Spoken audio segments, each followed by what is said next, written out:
Hey guys, Distraction of Violence here. You already know what time it is. UFC 310. Let's get right into it. A lot of good fights on this card. Pretty excited to get down and break these down for you. Let's start with Kennedy Nzechukwu versus Lukasz Brzeski. Two elite fighters. No, I'm just kidding. But for real, Kennedy's not that bad. He's 13-5. Not a bad record. He's just made a move up to heavyweight recently, so it's like he's still finding his footing in the division. For a first fight, he fought Chris Bernard. Not much of a test for your first fight. Lukasz Brzeski is a little better, obviously. Brzeski comes in with a higher guard. He comes in with volume. Now, honestly, he's a good underdog against frauds. So plus 300, plus 500 is value in my opinion on Brzeski. It's just the fact that I think Nzechukwu is going to have a better chin at this weight class. I don't think Brzeski is going to be able to get off volume easily against Kennedy. Kennedy has a good reach, six behind a good system with Safe Saud. He's a great coach. I think he's going to be able to coach Kennedy to victory here.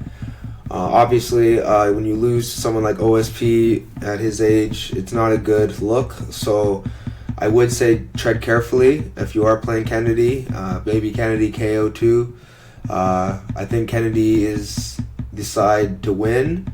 But value-wise, definitely wouldn't touch the spot. I just think Brzeski has all the value, especially if this goes to a decision. He has a win over Walter Walker, who I was actually, I was betting on Brzeski in that spot. I just thought that stylistically that was a good spot for Brzeski. I feel like he could have another performance like that in this one, but I'm not going to sit here and say, honestly, I think Brzeski wins. So for that reason, my pick's going to be Kennedy.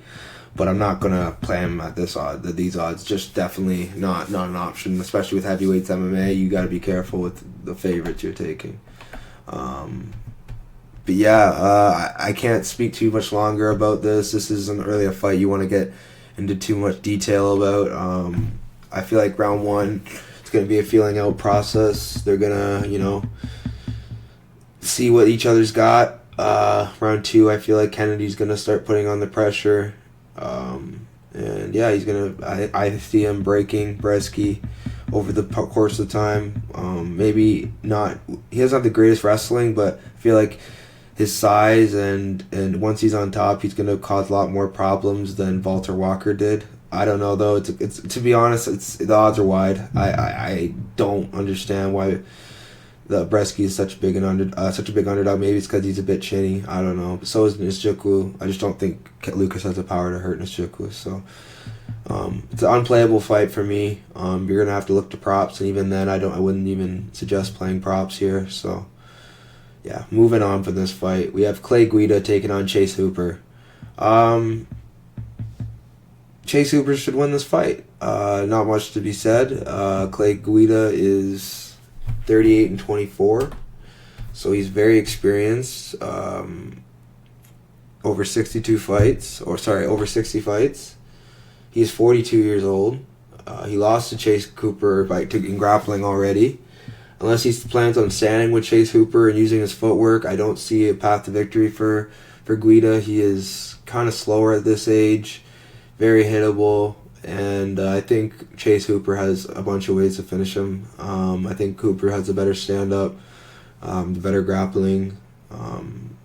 Guida obviously has the wrestling, but that's about it. I think Guida's past his prime by a long shot, and he already lost to the man before in a grappling setting. So I don't really see a path to victory for Guida here other than, like I said, moving on the outside and, hit and move. But, yeah, I just think Hooper is going to be riding the momentum after nearly finishing Slaviclaws, or he did finish Slaviclaws.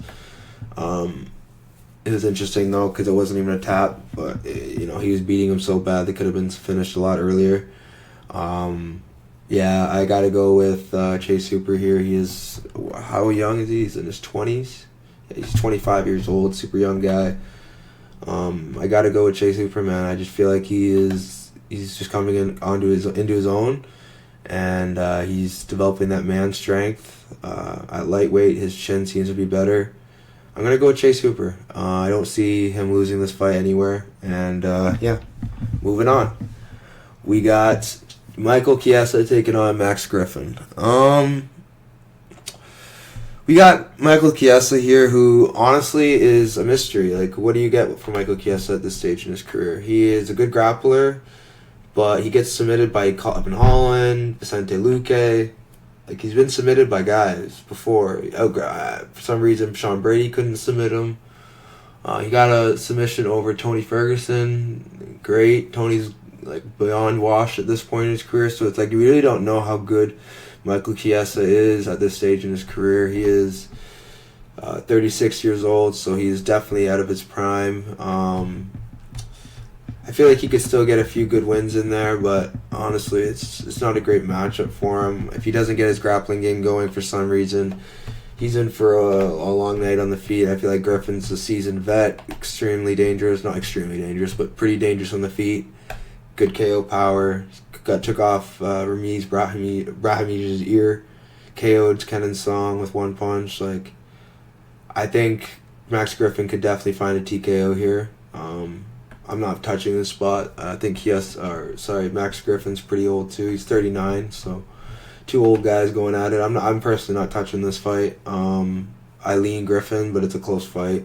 Griffin has been out-grappled in his career, so who knows with this one. I'm going to go Griffin here, but I understand why people are going Chiesa. It's a close fight.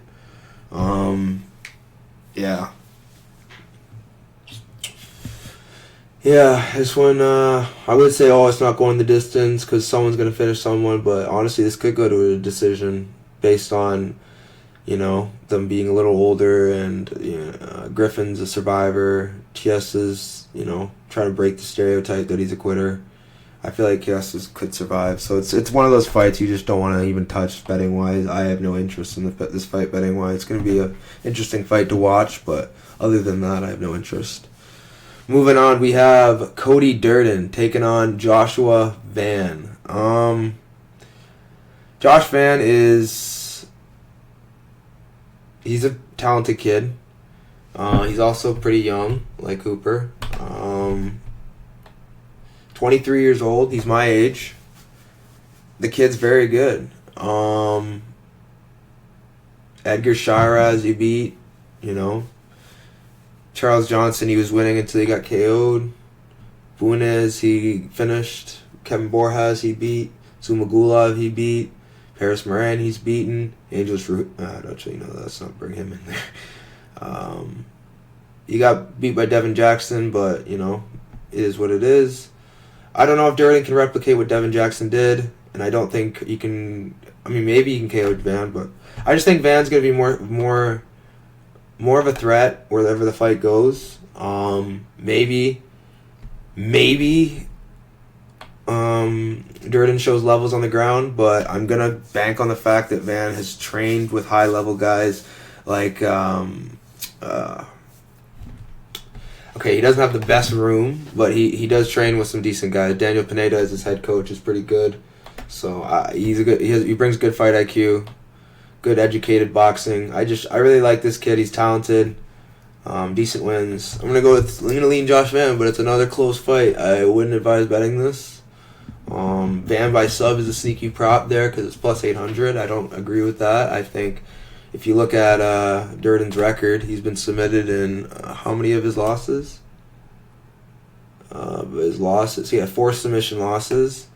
I do think there's a path to victory for Van, a few paths to victory, so I'm going to go with Van here. But Durden could pull an upset in my opinion. It's not really an upset, but I could see it. It's one of those fights where, prospect or, that. We'll see how it goes. Moving on, we have Eryk Anders versus Chris Weidman. Now, I'm only going to speak for this fight about a minute. Honestly, this is a skip fight. Chris Weidman, like I said in the previous breakdown I did for this fight, Chris Weidman is old, but so is Eryk Anders. Chris Weidman seems to have more, gas in the tank. Anders wants to win too, but if he can't out-grapple you, he's so slow in the feet. I just think Weidman, he still got it somewhat, and I think he's going to be able to put a pace on Anders. I think we're going to see a vintage Weidman performance. I'm going to lean Weidman. He's 40 years old, so obviously no bet here, but I'm gonna lean with Weidman. It's a 50-50 fight, though. Anders is no joke. He's a legit grappler. He was training at Fight Ready, so that's wrong. I don't know where he's training now. Losing to Luke Fernandez by takedown isn't a great look. I know he's a big boy, but I don't know. Chris Weidman's got elite level wrestling. He lost to Marc-Andre, not a good look. I got to go with Chris Weidman here. Just seems like there's a level, and Chris Weidman's above. I feel like Weidman's a bit above Anders, but you never know. This is a close fight. Maybe Anders, shows that age is a real thing. Because what was Anders? Sorry, I just gotta check his age. How old is Anders? He's 36 or something. 37. So he's getting up there in age as well. So it's two old guys going at it again. Not much else I can say about this, but honestly, I'm rooting for Weidman. I want him to still fight and get to 17-7. Leave a bit of a legacy. The longevity that John Jones had. I want Weidman to. I want Weidman to kind of take from that, even though he's had the worst injuries known to man. I gotta go with Weidman here. I said I was gonna speak about this fight for 1 minute, but yeah, it is what it is. You got another breakdown. Moving on, we have Randy Rude Boy Brown versus Bryan Battle. Bryan the Butcher Battle. So you really think I was gonna lose to a? Nah, you don't. I doubt he'd say that. His half black size would. I don't think. I think his family would lose his mind. But yeah, Bryan Battle is a character on the mic. I don't think he would say anything out of pocket in this one. I don't think there is something to say out of pocket for this one. Well, there is, but I don't think you'd go there. Bryan Battle is. He's a gamer. That's the best way I could explain Bryan Battle in one word. Randy Brown is a very, very talented, fluid striker who has pretty educated hands, nasty kicks, long teeps to the face, to the body. He's a rangy striker, very experienced fighter. Honestly, I think the odds are a bit wide. I don't see how Brown's plus 200 or plus 180. I think he's at lowest plus 150 or highest plus 150. I think Brown is coming off a win over Alessio Zaleski, which is a very dangerous fighter. He's coming off a win over Muslim Salikov, who again he's older, but it's a win by KO.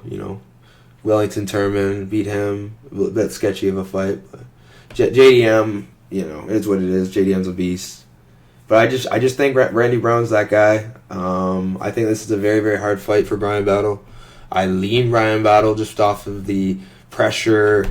The well-rounded game, because he also is well-rounded. He has good grappling, good striking. It's just the pressure and the getting uncomfortable in the fire. I don't know. This is a close fight. I have this as a 50-50 fight. I lean Battle, but honestly, I could see Brown stealing it. I don't like betting with odds, but if the odds keep going up, I see a Randy Brown play in this spot. Randy Brown is not 19-5 for no reason. He is. He's pretty good. He is a hard puzzle to solve. I think Bryan Battle is going to be in for a long night if he can't get him out of there early. I don't think Randy Brown's cardio is that bad. I think Bryan Battle is going to. Maybe he shows up in this fight and just shocks me and every all of his other doubters, because I am still aware of the time where he fought Renat Fakhretdinov and just got absolutely destroyed. So I can't get that out of my head. He gets clipped up in a lot of his fights as well. He's pretty hittable. Randy Brown is very, very dangerous. Very, very tricky fight to call. I got to lean Bryan Battle, but honestly, I don't think the odds are accurate. So, yeah, be careful with this fight. Moving on, we have Movsar Evloev versus Aljamain Sterling. Evloev's he's more dangerous on the feet. Like I see Sterling getting KO'd in this one. I think Evloev is being touted as a guy who can't get a finish to save his life, and that's probably right. He is pretty, boring. But the guy hurt Arnold Allen. the guy has sneaky, quirky striking that could work and find a sneaky shot against Aljamain. Now, am I saying the KO is going to happen? Probably not. He's probably going to win a decision against Sterling. But I could see the KO, especially with this fight mainly playing out on the feet. I could see Evloev KO, 1-2. I just see it in this spot. I just see Evloev finding the chin. I think Sterling, he's been there, he's done that. How old is Sterling? He is 35 years old. He's got elite level grappling as well, good jiu-jitsu. But Evloev has really good grappling. Like his wrestling is elite. His submission defense was shown in his fight against Diego Lopez. Sure, he got put in some really bad positions, but he got out of all of them and still grinded out his way to win. He's a very, very hard fighter to fade, especially with Aljamain Sterling being pretty one-dimensional with his grappling. His striking's okay. He beat Pedro Munoz, but, I don't really rate Pedro Munoz as, as like an elite fighter. So at least not now. He's very washed. And even when he fought Sterling, he was, he's good, but I don't know. I just think Sterling's best days are behind him. I don't think he's going to get past Evloev here. I think Evloev's going to win by TKO or decision. I just think Evloev needs a finish, to make his, presence felt in the division so that Ilya pays attention to him. And I just think he's going to find a KO here. So, definitely going to go with Evloev. Be careful. He's at the end of the day, he's one of those, he's not definitely not fraudulent. He's one of those Russians that you can't fade, but you can't put too much stock in either, because it's like, if Allen didn't have that grounded knee rule, he could have TKO'd him. So it's a very, very winnable fight for Evloev. I think he wins by TKO, but I could be proved wrong somehow, and Aljamain could somehow squeak out a win. But yeah, I doubt it. Leaning Evloev heavy here. Moving on, we have Vicente Luque taking on Themba Gorimbo.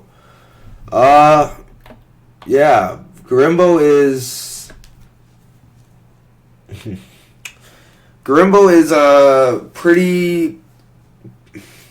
He's an improving fighter, but he's going at a pace, like improving wise, that isn't enough to where he's going to be able to compete with the better guys. Do I think Themba wins? Yes, because he actually tries to win, isn't scared to get hit, has KO power, decent grappling. He showed with his fights against Ramiz Brahimaj, Nico Price, Takashi Sato. He's shown good grappling, KO power. I think it's enough to beat Luque, if I'll be honest. Else I would play Luque by sub. It was plus 650 not too long ago. Maybe when it hits the domestic lines, we'll be able to get better odds. But unless you're playing Luque sub, I don't see a spot for Luque in this one. I think Luque quits at the slightest adversity, and he's just showing up for a paycheck for his kids. I don't see Luque as a legit threat anymore. Luque doesn't care. Doesn't care, that's a bad word. Luque's brain is too much of a liability for him, and he doesn't want to risk any damage.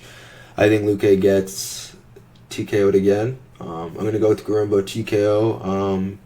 Definitely not betting this fight. This is probably the hardest fight for Themba. He's got given, especially if Prime Luque shows up. It's going to be an easy fight for Luque if Prime Luque shows up. But I just don't think we were dealing with Prime Luque anymore. So for that reason, I'm going with Themba Gorimbo. The odds are playable now. I might get around to playing it. I don't know. Honestly, I just can't get behind a bet on either guy. Themba looked pretty bad against Nico Price, and Luque is Luque at this point in his career, so I can't really take him. But yeah, guys, be careful with this fight. Don't go crazy on props. Lots of things could happen in this one. I gotta go with Gorimbo though. You cannot bet Vicente Luque in 2024 after the things we've seen, him curdling up into a ball against Buckley. Like, it's just things you can't unsee. And I'm gonna go with Themba Gorimbo for that reason. Moving on, we have Anthony Smith versus Dominick Reyes.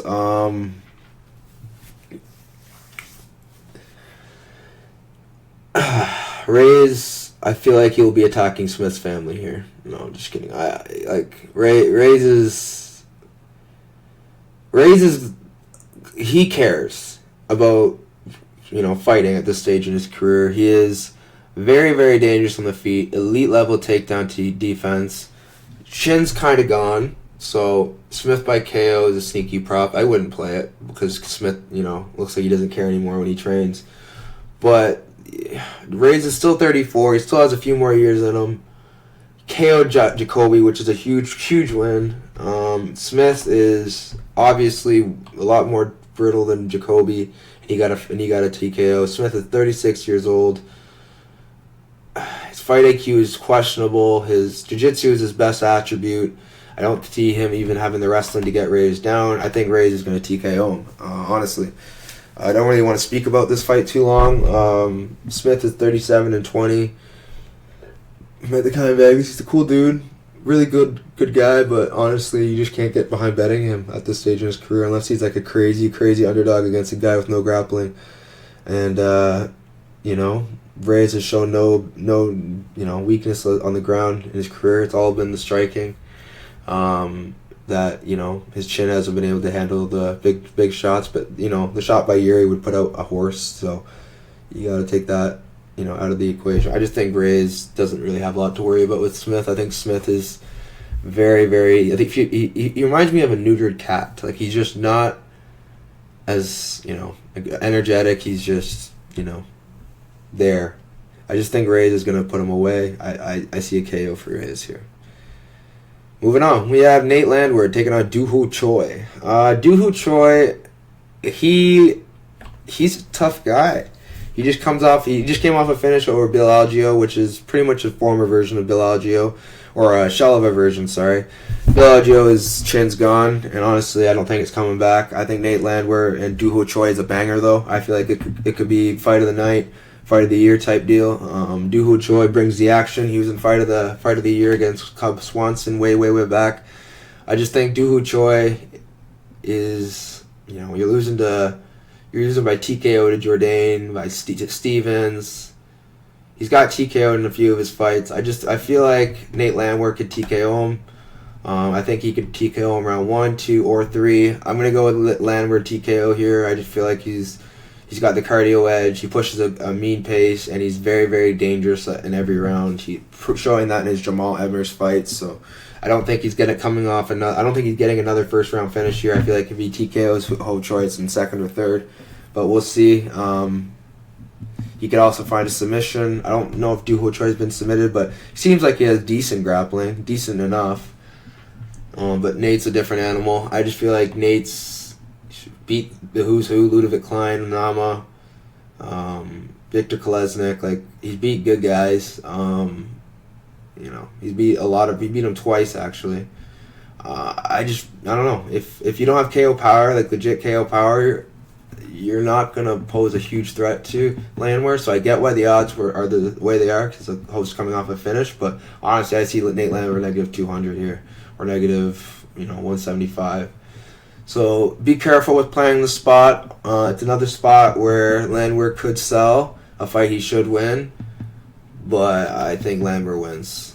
Pretty confident, not overly confident, but pretty confident. Yeah. Moving on, we have Bryce Mitchell taking on Kron Gracie. Now, I honestly don't get this. Kron Gracie by sub is plus 750. It's actually ridiculous. Bryce Mitchell got subbed by Brad Katona. If he can be subbed by Brad Katona, he can be subbed by Kron Gracie. Kron Gracie has an elite level grappling game. Honestly, I couldn't bring myself to make a bet on Kron other than the inside. I like the inside the distance, no decision, just because Bryce doesn't really have a finishing ability. If you look at his wins, they're all by submission if he does get a finish. Like Twister, yeah, like all of them are decisions, unless he gets finished. So I gotta go with Kron Gracie here, and honestly, like decision prop or submission prop is very opening. I really want to make a play there.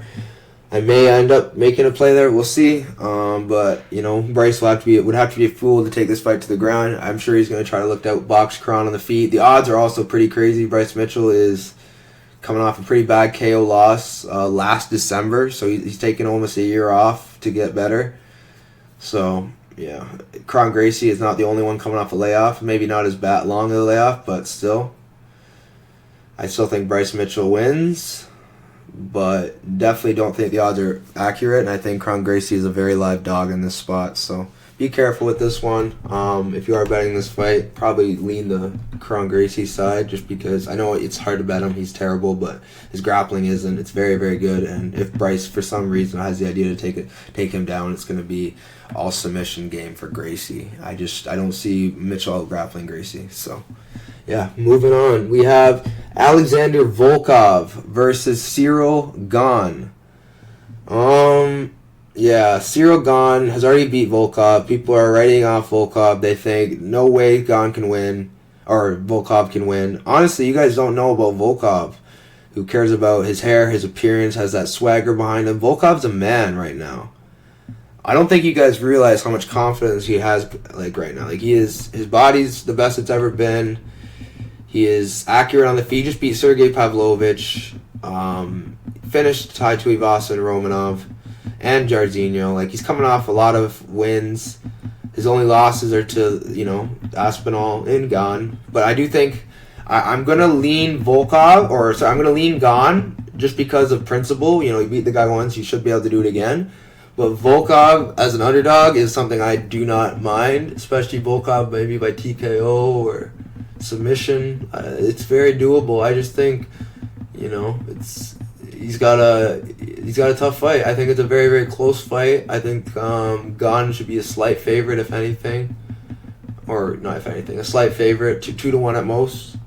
But yeah, this one is it's not as simple as that he won before, he should win again. Principle, obviously, I get why the lines are like this, but if I were to bet this fight, I would lean Volkov, because Volkov has shown improvement, whereas Gane has looked pretty stagnant. I mean, his takedown defense has looked good, but I don't think Volkov's shooting takedowns in this fight. I feel like it's going to be a stand-up affair, and Volkov has a good solid process on the feet, whereas Gane's his process is good, but I don't know. I just feel like he could be dropped, he could be hurt, and I think Volkov could latch up a submission. I don't know. I could see a win for Volkov here. So, principle, my pick is Gane, but if I were betting this fight, I would bet on Volkov. Moving on. We have Shavkat Rakhmonov versus Ian Machado Garry. I like Rakhmonov here. I think Gary's good, but he looked very, very human in his last fight against MVP, trying to offensively grapple him because he couldn't hang with him on the feet. It was not a good look. I think Shavkat's a dual threat on the feet and the ground. He's extremely hittable, so Garry could find a KO.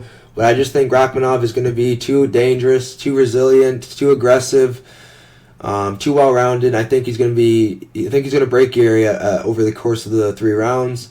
I think he's going to find either a submission or a TKO. So Shavkat inside the distance would be my best bet for this one. People are saying the odds are wide. I don't agree. I feel like Shavkat is a justifiably 1.4 negative 350 favorite. I feel like he could be negative 400 even. Garry is, like I said, he's good. He's 15-0 for a reason, but I don't think he beat Shavkat. I don't think his grappling is good enough to hang with Shavkat, and I think his takedown defense could be good enough because Shavkat's offensive wrestling is not my favorite, but maybe. I think Shavkat the rumor in the gym is he finished Garry in training, and I know it's training, but there's confidence that can come from that. So I'm going to go with Shavkat here. I'm pretty confident. Yeah. Not going to speak too much longer about this one. I just think Shavkat has Gary's number. I know they haven't had a real fight yet, but I feel like the mind games, I think Shavkat is winning those. I think Shavkat, has fear, or Garry has fear of Shavkat. But maybe I'm wrong about the fear part. Fighters aren't usually scared. They're usually, they're nervous and they have doubts, but they're not usually scared. They're fighters at the end of the day. But yeah, Shavkat, I have him winning this fight. I think he wins this fight by inside the distance. I think Garry is going to get exposed here. We'll see, though. Maybe he, turns into a superstar. Or maybe 310 turns into a superstar. We'll see. Moving on, we have Kai Asakura versus the champion, Alexandre Pantoja. Pantoja is just the man right now, guys. Like, Asakura is dangerous. He has that KO threat early, but he got beat by Koji Horiguchi. He's been beat by kind of Manel Cap. I feel like Pantoja has multiple ways to win this fight. He has the TKO threat. He's got the submission threat, obviously.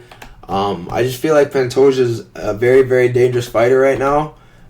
His chin is something that needs to get studied. His cardio is relentless. He's just going to be in his face constantly. Asakura is showing good takedown defense, but I just think Pantoja is going to be a problem here. Am I betting this fight? No. Just because Pantoja is a decently sized favorite, and I think Asakura has a legit chance to pull off the upset.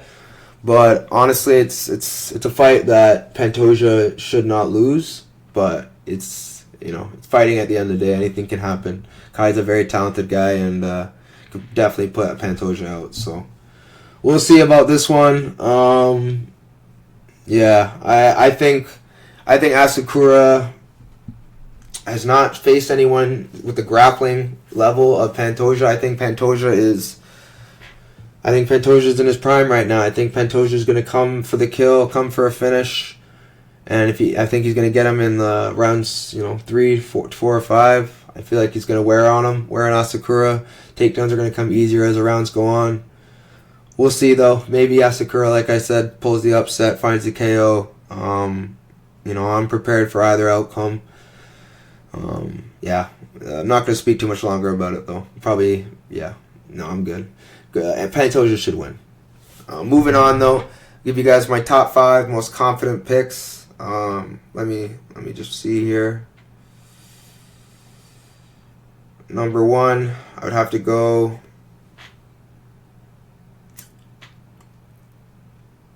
Dominick Reyes, number 1. Number 2, Shavkat. Number 3, Pantoja. Number 4, Nzechukwu. So let me restart. Number 1, Hooper. I'm going to change that right now. Hooper. Number 2 is Reyes. Hooper's number 1. Reyes number 2, number 3 is Shavkat, Pantoja's number 4, and Nzechukwu number 5, and Nzechukwu and Evloev are number 5. Alrighty, guys, like, subscribe, you know the drill. I'll catch you next time. Peace.